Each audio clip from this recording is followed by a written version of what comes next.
Hello, everyone. Thank you for joining me today. For today's session, I'll be going over Zoom's new feature, Whiteboards. You may already be familiar with the current whiteboard feature in Zoom, but Zoom has added an additional whiteboard feature to make your sessions as equally engaging as before with a few steps done for you. Before we get started, go ahead and open your browser and enter the Zoom website, as I'll be demonstrating the Whiteboards feature hosted there today.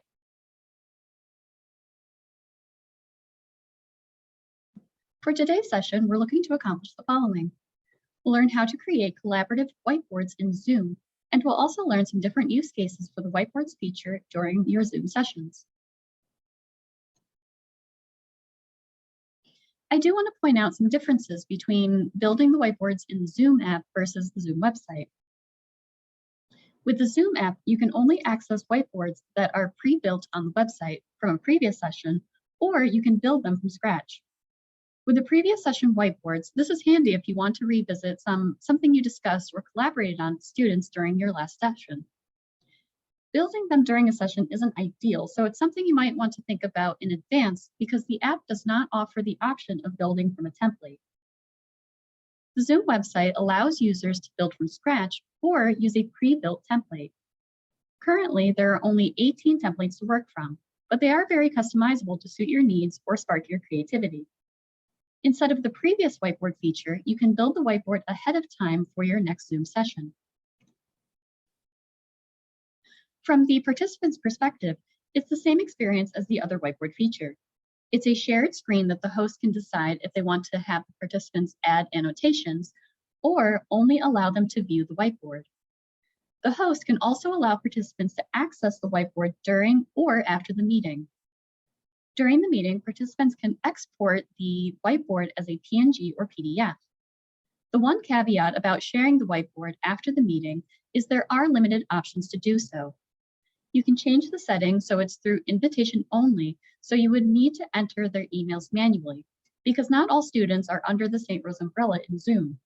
Some students use their personal accounts, so this also poses an issue with the other setting, which is the College of St. Rose user option. The best option for all cases is by exporting the whiteboard and posting it within your Canvas course or having the students export it during the session. You may be wondering, while this feature is nice, how can I use it in my course? Depending on your discipline, you may find some templates useful for an inspiration piece.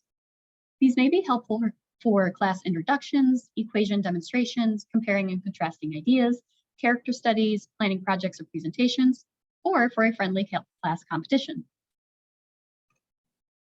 The best way to show this is by going to Zoom's website. So let's make our way over there. To access the Whiteboards feature, you should see a tab on the left saying Whiteboards New. Click on this tab. On the Whiteboards page, you'll see that there is a preview window of the available templates. You can view the templates by selecting All Templates. While most of these templates are meant for business meetings, there are some available templates for educational purposes. However, as I've mentioned, they are customizable, so you can use a template meant for Agile or Scrum meetings and alter it to suit your needs. To show you how easy it is to alter these, I'm going to use the Venn diagram example in the brainstorming and ideation section.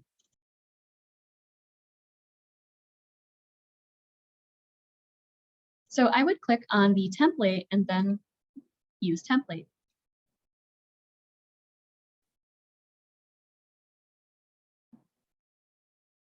Let's look at the toolbar that we have when using whiteboards. You have the cursor option, a drawing tool, shape and line creator buttons, text boxes, sticky notes, the option to change the template I'm using, adding an image, and eraser button, as well as undo and redo buttons.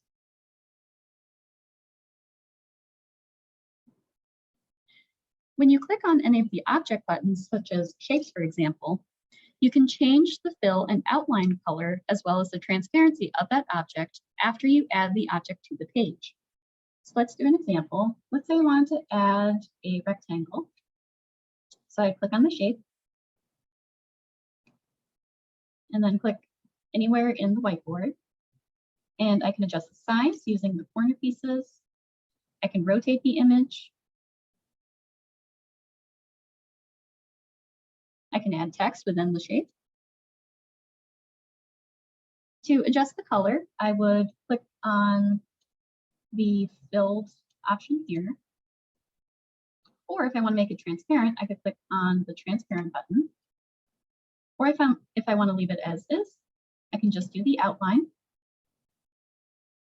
For the color of the shape, I would click on the circle all the way on the right. Let's say I want to change it to purple. You can also copy, paste, and duplicate any shapes that you create. If you have different objects that you want to bring forward, you would also do that as well. So right now it's coming in front of the circle, so I can move it to the back.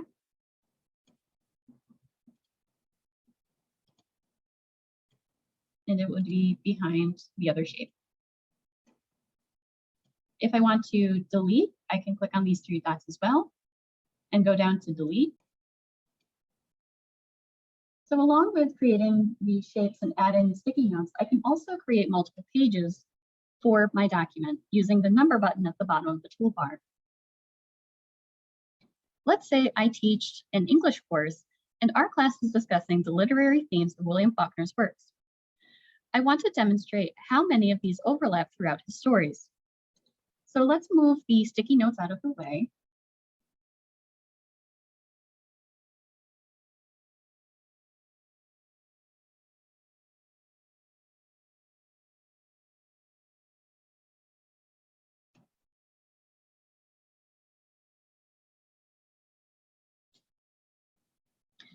Now I'm going to copy one of these circles to build another circle. If I wanted to make a circle from scratch, I could use the shape button in the toolbar, but let's go ahead and copy one of these. So I'm going to click on the shape, select the three dots, and then duplicate. And I'm going to move that so it creates a three-circle Venn diagram. And I'm going to change the shape. So let's do purple.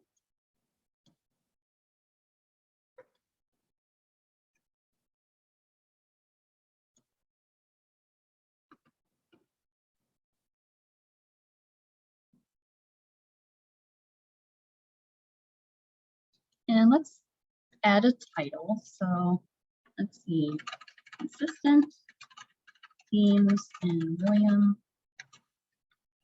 Oops, spelled themes wrong. William Faulkner. Once again, I can adjust the size of the shape and move it around. If I wanted to shrink the size, I can highlight this, bring it down to 36.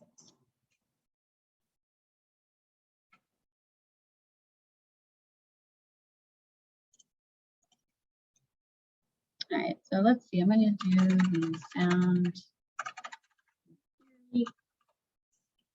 first word.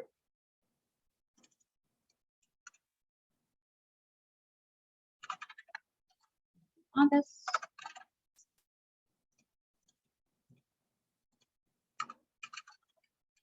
Move this down to the bottom here. This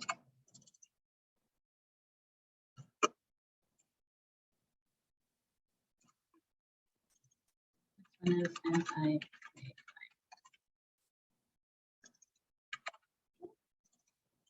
To adjust those so it'll properly. Let's think about how I want to set up the actual discussion during the Zoom session. I can have the sticky notes with the themes already listed on the side and have volunteers move the objects from there to the corresponding circle. Or I can have the students determine what themes are present and we add them as we go about the discussion. So I actually have a pre-built whiteboard to show what this might look like. To expand on the themes, I can include a list on the side of where these themes examples appear, whether it be in one or more works using the text box option. So I would create a text box. So if I wanted to give my students more of an idea of some of the themes that I'm looking for, I can add these here. So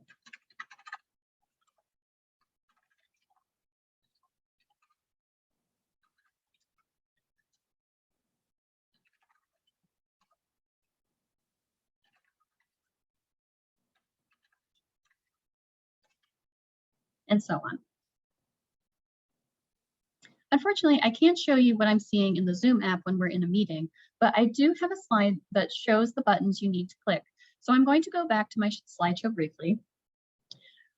When your Zoom meeting is at full screen or maximized, you should see a button in the bottom bar called Whiteboards. If you don't see this option, double check the More button. If you don't see it there, you may need to have ITS upgrade your Zoom app. Once you click on the Whiteboards button, you should see your previously created whiteboards from the website or from a previous session. Click on the one you wish to use, then select any options you wish to adjust for participant participation. The default settings are allow attendees to access after the meeting, and all participants can edit. If you want to change the editing privileges, click the down arrow and select the View Only option. Once you've adjusted the settings, click Open and Collaborate, and this will share your whiteboard with the participants. Let's go back to the Zoom app and see what that looks like.